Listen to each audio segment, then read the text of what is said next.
अच्छा.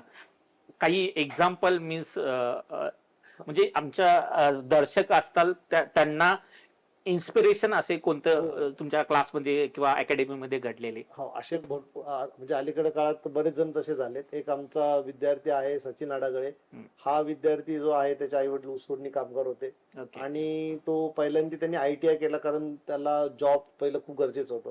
मग ITI करून तो एका ठिकाणी काम करायचा तो आणि ITI करताना पण त्याच्याकडे पैसे नव्हते तर तो हॉस्टेलमध्ये जिथं राहायचा तिथं त्याला रोज जवळपास 500 चपात्या लाटाव्या लागायच्या. ओके. कारण तेवढी त्याची ऐपत नव्हती मग त्यांना काम द्यायचे ते. मग ते अच्छा. करून तो ITI केला त्यांनी. मग त्याच्यानंतर त्यांनी डिप्लोमा केला.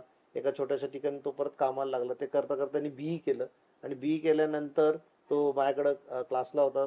अशा अनेक विद्यार्थ्यांचे मी शक्यतो फी घेत नाही किंवा खूप कमी फी मध्ये त्यांना मी हा, सुविधा देतो. मी बातमीमध्ये पण पाहिलंय काही ठिकाणी तुम्ही गरीब विद्यार्थ्यांना फ्रीमध्ये शिक्षण बऱ्याचदा दिलेलं. प्रयत्न करतो हम्म. जसं अवेबिलिटी आहे तसं त्याप्रमाणे.